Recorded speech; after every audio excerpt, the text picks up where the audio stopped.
Salut bien-aimés, je suis le docteur pasteur Nathalie Kamsu. Je vais vous parler dans cette vidéo d'un point très important dans la vie du chrétien qui a été une révélation personnelle du Seigneur pour ma vie. Non pas que c'était des choses qui ne sont pas déjà apparentes dans la Bible, mais ce sont des choses qui, quand tu le fais intentionnellement, ça apporte toute une autre dimension dans votre vie, une transformation dans votre vie et votre vie ne sera plus jamais la même chose. Pendant que notre Dieu a un plan merveilleux de bénédiction qui vise à nous enrichir, à nous donner la prospérité, à nous donner la paix, à nous donner la santé et la réussite dans tous les domaines donnés de notre vie, le diable aussi a un plan sérieux pour nous qui vise à nous détruire, qui vise à nous rendre malheureux, tristes, à remplir notre vie de problèmes, de maladies. Le diable vise à nous anéantir complètement et à nous mener à la mort. Donc, il y a beaucoup de problèmes dans notre vie qu'en tant que chrétien, normalement, ne devait pas prendre place dans notre vie parce que nous devions intentionnellement mettre en pratique la parole de Dieu d'une manière vraiment intense. La parole de Dieu nous dit dans Osée 4, 6, « Mon peuple périt faute de connaissance. » Franchement, nous sommes des chrétiens et nous souffrons comme le reste du monde à cause de notre ignorance de la parole de Dieu et même du manque de la mise en pratique sérieuse de la parole de Dieu. Tu peux être en train de faire face à un problème sérieux dans ta vie qui peut prendre peut-être 10 ans pour être résolu, alors qu'en bloquant ce problème à l'origine, ce problème ne devait jamais prendre effet dans ta vie. C'est très bien pour nous de prier et de demander la grâce de Dieu, de demander sa bénédiction, mais c'est encore beaucoup plus important pour nous également de prier intentionnellement et de multiplier les prières, que Dieu puisse annuler, qu'il puisse supprimer et qu'il puisse détruire les œuvres du diable dans notre vie. Parce que c'est la volonté de Dieu que nous puissions non seulement vivre dans sa bénédiction, mais que nous ne puissions pas être tous les jours en train de souffrir vraiment des œuvres du diable dans notre vie. Donc le Seigneur veut nous préserver de la tentation, il veut nous délivrer du malin. Et c'est d'ailleurs pour cette raison que quand nous lisons Matthieu 6, 9 à 13, quand le Seigneur nous donne son modèle de prière, le Notre Père, et quand il dit, voici donc comment vous devez prier.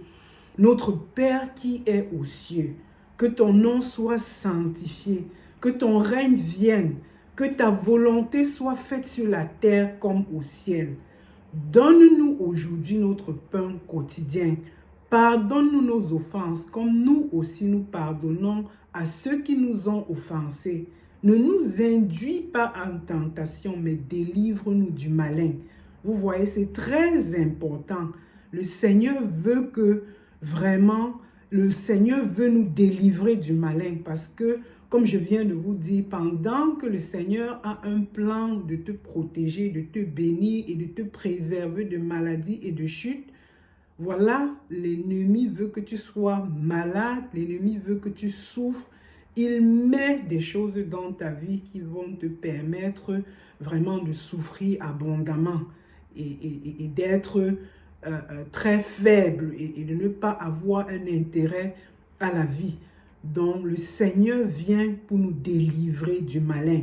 Et le Seigneur veut que son règne soit aussi, que sa volonté soit faite aussi bien dans les cieux que sur la terre. Qu'est-ce que cela veut dire? La volonté de Dieu est parfaite au ciel parce que tout ce que Dieu veut au ciel se passe parce que Dieu vit au ciel et Dieu accomplit les choses au ciel comme il le veut. Mais dans le monde, bien que le Seigneur veut que sa volonté soit accomplie dans le monde, la volonté de Dieu n'est pas accomplie parfaitement dans le monde. Pour que la volonté de Dieu soit accomplie dans notre monde, Sa volonté nécessite notre accord en tant qu'être humain. Parce que Dieu est un esprit. Rappelez-vous que nous avons eu une vidéo concernant la vie spirituelle et le monde spirituel et le monde physique.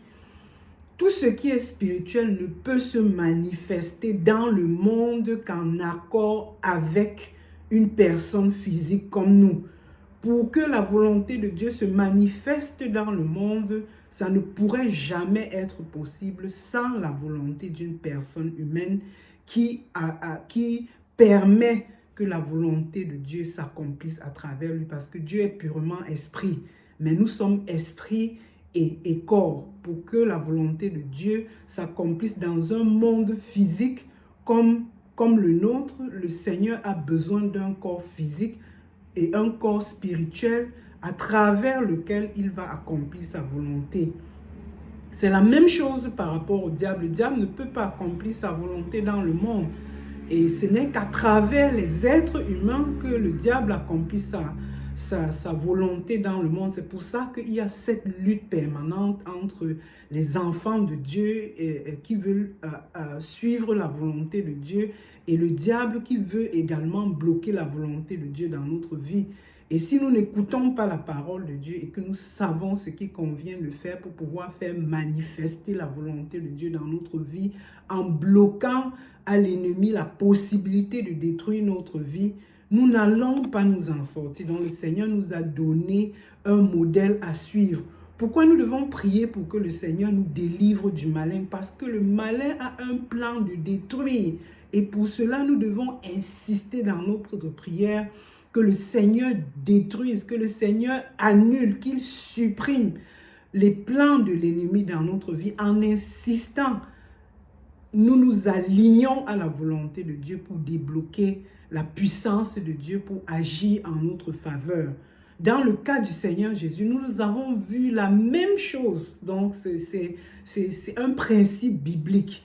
Donc, quand nous voyons le Seigneur Jésus venir dans le monde entier, avant qu'il ne commence son ministère, après avoir jeûné 40 jours et 40 nuits, nous avons vu, il a fait face à l'ennemi, il a fait face à la tentation de l'ennemi qui voulait détruire sa vie. Donc, pendant que Dieu avait un plan pour le Seigneur Jésus-Christ dans ce monde, quand il est venu, le diable aussi avec le plan pour le Seigneur, pour pouvoir le faire déstabiliser, pour le déstabiliser, pour le faire chuter et l'empêcher de mourir pour la cause de l'humanité. Quand nous lisons Matthieu 4, 2 à 4, nous lisons « Après avoir jeûné 40 jours et 40 nuits, il eut faim et le tentateur s'étant approché de lui, lui dit « Si tu es fils de Dieu, ordonne que ces pierres deviennent des pains. » Et Jésus répondit « Il est écrit, l'homme ne vivra pas de pain seulement, mais de toute parole qui sort de la bouche de Dieu. » Vous voyez? Donc, le diable a un plan pour le Seigneur Jésus-Christ quand il vient dans le monde. Et vous vous rendez compte qu'après son jeûne de 40 jours et de 40 nuits, c'est alors que le tentateur l'approche. Qu'est-ce que cela veut dire, mes bien-aimés? Nous devons jeûner. Et quand nous jeûnons, après le jeûne, ce n'est pas la fin des problèmes. C'est quand tu jeûnes que l'ennemi vient maintenant te déstabiliser parce qu'il vient annuler tout ce que tu as fait pendant le jeûne.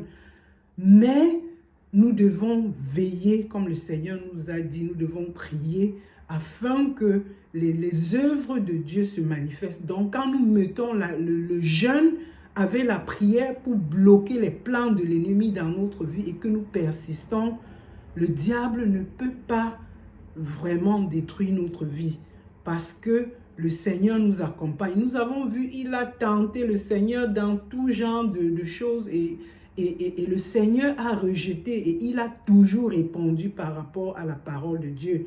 Et nous voyons qu'à la fin de la tentation, nous avons vu les anges qui sont venus fortifier le Seigneur Jésus-Christ.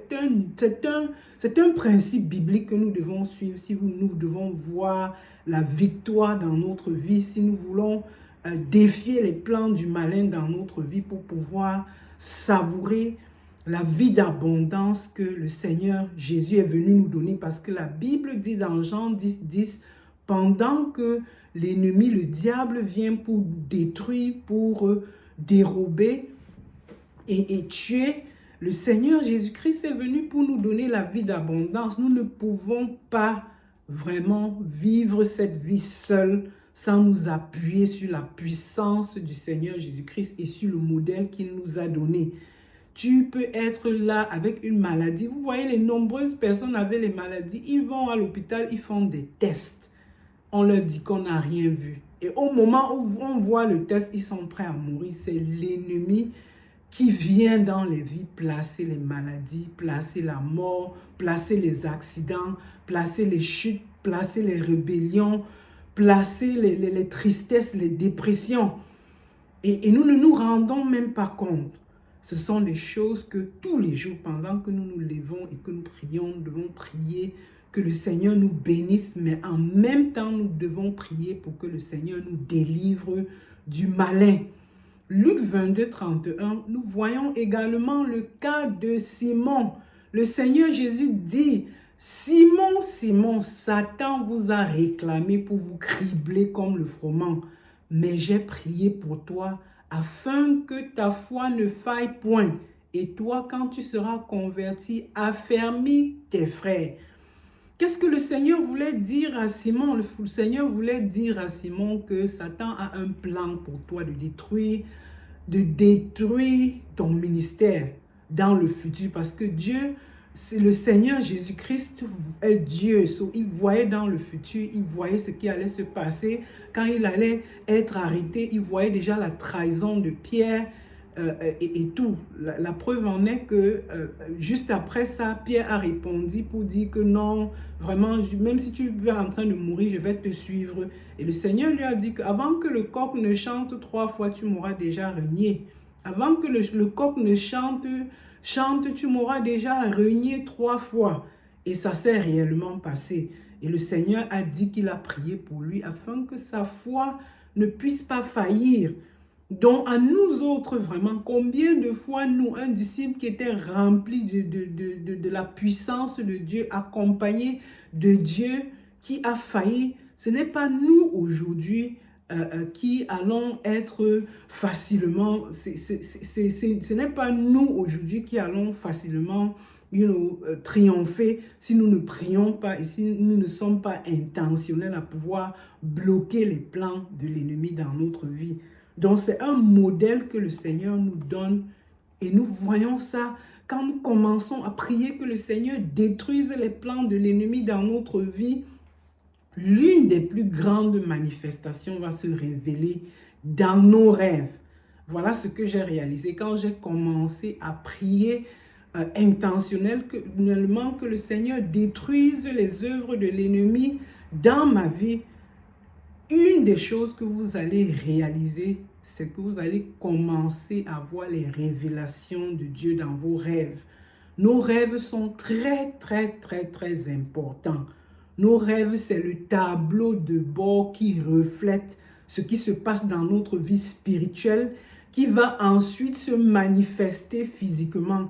Rien ne se manifeste jamais physiquement sans avoir pris place dans le domaine spirituel en premier. C'est pour ça que le Seigneur a vu spirituellement comment le diable avait déjà tenté Pierre. Et c'est pour ça qu'il avertissait Pierre.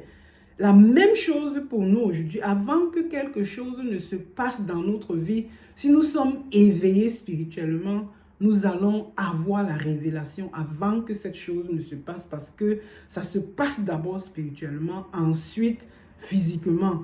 Donc le Seigneur utilise les rêves pour nous avertir et nous parler spirituellement. Cela veut dire si nous négligeons nos rêves et les révélations que le Seigneur peut nous donner à travers ses paroles, nous allons succomber à la tentation, nous allons succomber au piège et au plan de l'ennemi et notre vie ne sera pas bien, notre vie ne va pas prendre une bonne tournure, notre vie sera pleine de problèmes, de soucis, de maladies, de destruction, notre vie sera endommagée. Et je vais vous dire, la première des choses que l'ennemi fait pour vous déstabiliser, c'est pour supprimer vos rêves. Vous ne rêvez même pas. il détruit, il commence à manipuler vos rêves et vous ne savez même plus ce que le Seigneur dit, ce que vos rêves c'était. Mais il faut prier pour tout ça parce que quand il y a un désordre et que vous persévérez dans la prière, petit à petit, les choses prennent place. Et c'est pour ça que dans la prière, nous devons être persévérants. Le Seigneur nous dit, priez sans cesse. Priez sans cesse parce qu'il y a toujours des choses pour lesquelles nous devons prier. Nous ne devons pas rester sans prier. Donc nous voyons dans la Bible, dans le cas de Jésus, nous allons voir comment Dieu a averti Joseph en songe. Donc le rêve, c'est une manière facile pour le Seigneur d'avoir accès à nous spirituellement pour pouvoir nous révéler les choses claires sur ce qui va se passer dans notre vie.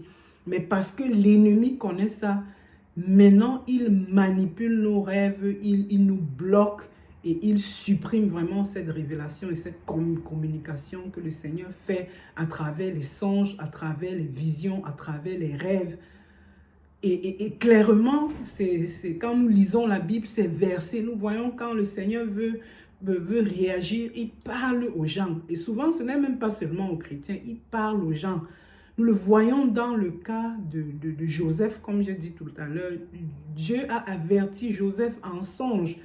Quand nous connaissons l'histoire de Joseph et de Marie, comment Marie avait été conçue à travers le Saint-Esprit et que Joseph voulait déjà rompre en secret sa relation avec Marie parce qu'elle était enceinte, l'ange lui a apparu pour lui dire de ne pas rompre cette relation. Matthieu 1,20 le dit, comme il y pensait, voici un ange du Seigneur qui lui apparut comment en songe et dit, Joseph, fils de David, ne crains pas de prendre avec toi Marie, ta femme, car l'enfant qu'elle a conçu vient du Saint-Esprit. Vous voyez, donc le Seigneur intervient divinement dans notre vie par rapport vraiment, par rapport à ces révélations pour pouvoir bloquer l'ennemi qui en tout temps manipule et veut détruire les vies. Pendant que le Seigneur avait un plan de faire venir son Fils unique dans le monde à travers Marie, le diable avait un plan pour déstabiliser cela. Il voulait déjà utiliser Joseph pour pouvoir détruire vraiment ce fait et déstabiliser Marie et apporter le désordre. Mais il a fallu que le Seigneur lui apparaisse, envoie le message dans son rêve pour pouvoir le ramener à l'ordre. Matthieu 2,13, nous voyons encore plus tard, quand Jésus est né et que Hérode voulait tuer le Seigneur Jésus-Christ, vous voyez, nous lisons, lorsqu'il fut parti, un ange du Seigneur apparut en songe à Joseph et dit, lève-toi, prends le petit enfant et sa mère, fuis en Égypte et y reste jusqu'à ce que je te parle. Car Hérode cherchera le petit enfant pour le faire périr. Donc, à un certain niveau, le Seigneur intervient. Quand tu commences déjà à prier, que le Seigneur bloque les œuvres de l'ennemi dans ta vie, parce qu'il y a certaines choses que Dieu ne peut pas bloquer sans une intervention divine, le Seigneur va apparaître dans ton rêve sur une autre manière ou une autre. C'est pour ça qu'il y a les gens qui rêvent, qu'ils voient que quelqu'un les a poignardés, ils voient que quelqu'un les a donné un poison, ils voient que quelqu'un est en train d'arranger quelque chose. Le Seigneur nous parle. Et je peux vous dire que j'ai la preuve de cela parce que j'ai vécu ça dans les dimensions de ma vie et je vis encore cette fête-là, c'est vrai. Et quand vous commencez déjà à être fidèle avec la parole de Dieu et à voir cela, vous allez voir que la vie comme le Seigneur nous donne a un principe. Et quand vous commencez déjà à respecter les principes de la vie de Dieu et en lui obéissant, vous allez voir certaines choses ne pourront pas prendre place dans votre vie. Le Seigneur va vous montrer à travers sa parole. Et il y aura aussi également les moments où le Seigneur ne pourra pas vous montrer physiquement. Il va le faire à travers votre rêve. Et quand il le fait à travers votre rêve, c'est pour vous amener à prier pour